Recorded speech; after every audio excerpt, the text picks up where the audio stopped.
نس گیا جے اور ڈر گیا ہی ہے. دیکھ لیں یہ آپ کے سامنے کراچی کا جو مفتی ہے, اس نے ٹی ایل پی کے ڈر سے وہ اچھرا واقعے کے اوپر اپنی ویڈیو میں سے پہلے وہ پورشن کٹنگ کیا جس میں اس نے کہا تھا یہ سر پھیرے لوگ ہیں جو یہ نعرے لگاتے ہیں. اچھا, اس کے بعد بھی اسے قتل کی دھمکیاں ملی ویڈیوز میں کہ تجھے گھر سے نہیں نکلنے دیں گے. اس نے ایک سٹیپ اور طے کیا, نیچے کامنٹس کروائے کہ جی میں آپ کو نہیں کہہ رہا تھا, حالانکہ انہی کو کہہ رہا تھا. دیکھو جھوٹ بول گیا. لوگ کہتے ہیں جی انجینئر صاحب پبلکلی آ کے ایڈریس کریں, ٹھیک ہے, یہ آپ پبلکلی نکل کے بتائیں نا اس ویڈیو کا دفاع کر کے. اچھا, اس پہ بھی تسلی نہیں ہوئی, پھر وہ ویڈیو ان لسٹ کر دی, یعنی وہ پبلکلی نظر ہی نہ آئے سوائے جس کے پاس لنک موجود ہو. اب اگلے اتوار یا جمعے کے بیان میں اس کو اس کی جسٹیفیکیشن دینی چاہیے تھی نا کہ بھئی میں نے یہ جو بزدلی دکھائی ہے, یا میں ڈر گیا ہوں, یا مجھے قتل کی دھمکیاں مل رہی ہیں تو اس کی وجہ سے میں نے کیا ہے. اس کی بجائے اس نے پکڑ کے میرے اوپر کلپ عدالتی خلا کے اوپر ریکارڈ کروا دیا, اور وہ کلپ وہ ریکارڈ کروایا جس میں اس نے وہ باتیں میری طرف منسوب کی جو میرے عقائد و نظریات ہی نہیں ہیں, اور اپنے فقہ حنفی کا وہ دفاع کیا کہ جو اس کے فقہ حنفی میں ہے ہی نہیں ہے. وہ انہوں نے فقہ مالکی سے چوری کر کے فتوے ان کے بزرگوں نے دیے ہوئے تھے. تو پھر ہمیں بعض سٹوڈنٹس نے, اکا دکا سٹوڈنٹس نے رابطہ کیا کہ جی اس طرح جواب. میں نے کہا جواب کیا یار, یہ خود ہی میری پرانی ویڈیو چلا دو, اس کا جھوٹ کھل جائے گا. اس نے کیا کچھ کیا, صرف توجہ ڈائیورٹ کرنے کے لیے. لیکن میں نے ان کو پہلے بتایا کہ بھائی بنو امیہ کی چالیں, بلکہ تمہارے ماموں کی چالیں جہاں پہ ختم ہوتی ہیں نا, وہاں سے ہماری عقل سٹارٹ ہوتی ہے. ہاں, یہ ذہن میں رکھیے گا. میں نے کبھی بھی فروئی معاملات کے اندر تم سے نہیں الجھنا جب تک تم لوگ اپنے عقیدے اسلام کے مطابق ثابت نہیں کرتے. جو لوگ تھانوی رسول اللہ کا دفاع کریں, جن کے بزرگوں نے المحند علی المفند کے اندر وہ عقیدے لکھے ہوں جو قرآن و سنت سے ثابت ہی نہ ہو, تو جب تک تمہارے عقیدے ثابت نہیں ہوتے, تمہاری فروئی جو ایشوز ہیں وہ بعد میں ڈسکس ہوں گے. اور تم یہ چاہتے ہو کہ تم ان چیزوں سے ہٹا کے اس طرف لگاؤ, ایسا نہیں ہوگا بالکل. جب تک تم ہمیں جواب نہیں دو گے کہ تمہارے ایک بزرگ نے دوسرے بزرگ کو اپنے ساتھ لٹا کر اس کے سینے پہ ہاتھ پھیرے, کروٹ اس کی طرف کی, اور وہ چیخ اٹھا میاں لوگ کیا کہیں گے, اور وہ اتنا ڈھیٹ تھا, دوسرا کہتا ہے کہنے دو لوگوں کو جو کہتے ہیں, لوگوں کی کیا پرواہ ہے. یہ وہ لوگ ہیں جنہوں نے مدرسہ دیوبند بنایا ہوا ہے. رشید احمد گنگوئی اور قاسم نانوتوی ایک دوسرے کو لٹا رہے ہیں. لہذا یہ نہ سمجھے کہ آج کل مفتیوں کی ویڈیوز لیک ہوتی ہیں لڑکوں کے ساتھ.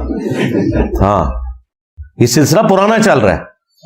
اس سے بھی پہلے بلکہ حافظ ابن کثیر نے تو تاریخ ابن کثیر البدایہ والنہایہ میں لکھا ہے کہ یہ ایسا مرض ہے کہ وہ کہتے ہیں کوئی حکومتی عہدے دار, کوئی جج, کوئی فقیہ, کوئی مولوی, کوئی مفتی ایسا نہیں ہے جو اس کام سے بچا ہو سوائے جس میں اللہ رحم فرمائے. اور انہوں نے لکھا کہ اپنے بچوں کو ان بزرگان دین کی پہنچ سے دور رکھا کریں, خصوصاً سفر میں. جی,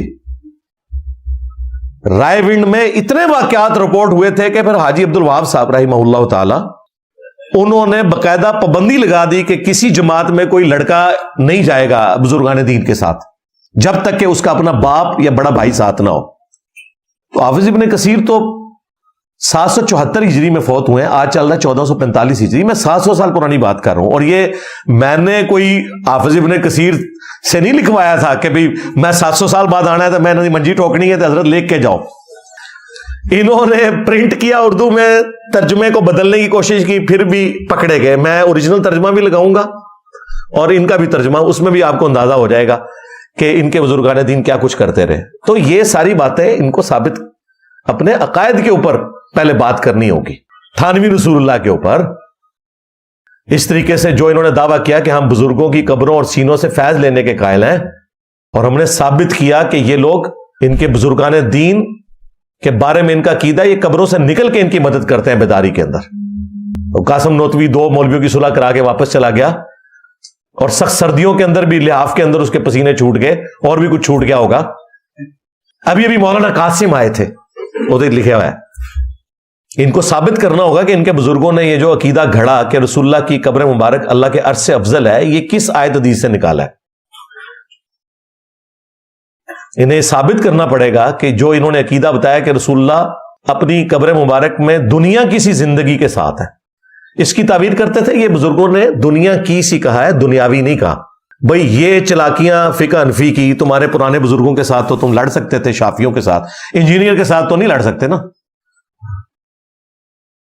تو کہتے ہیں وہ دنیا کی سی سے مراد یہ کہ وہ نا چونکہ جسم اطہر سلامت ہے نا, اس لیے گویا کہ دنیا کی سی ہے نا.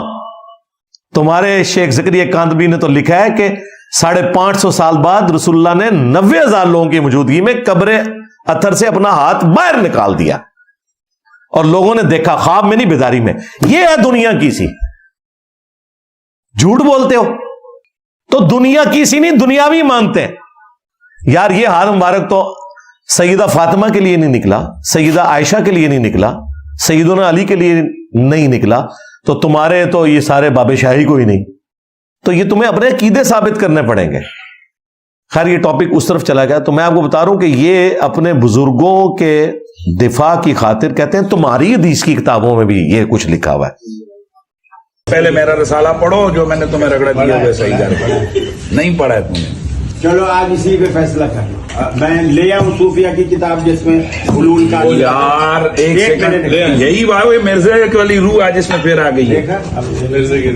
وہ بھی اسی طرح کہتے ہو فلانے صوفی کی کتاب. اب جس طرح تمہاری حدیث کی کتابوں میں ساری حدیث کی چیزیں قابل قبول نہیں ہیں, وہاں کہتے ہو جی یہ موضوع ہے, یہ فلانی ہے فلانی ہے, تو ایک صوفی کی کتاب اٹھا کے ہمارے مسلک میں ڈالو گے تم لوگ.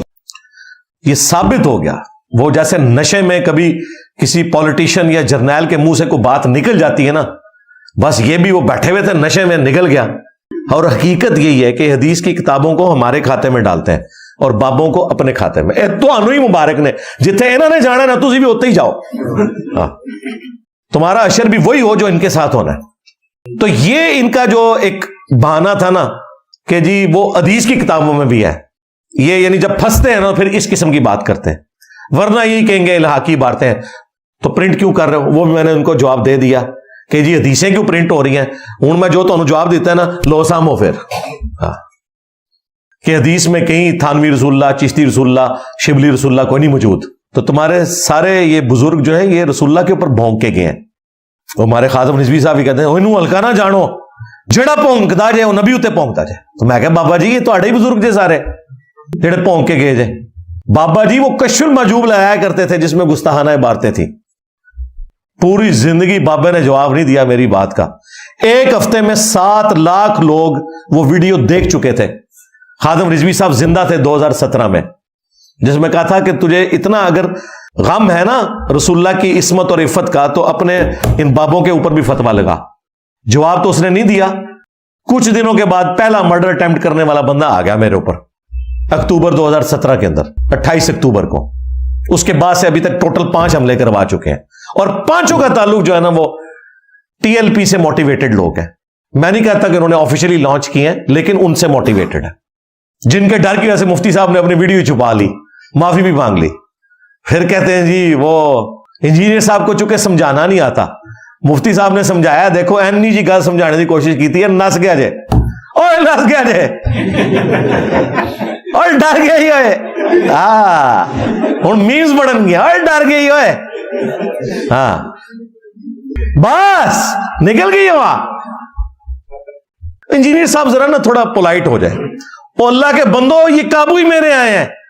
میں پولائٹ ہوتا, انہوں نے میری اکیڈمی کی اینٹ سے اینٹ بجھا دینی تھی. میں نے ان کے گھر میں ایسی آگ لگائی ہے کہ انہیں وہ آگ بجھاتے بجھاتے ہی ان کے 14 سال نکل گئے ہیں.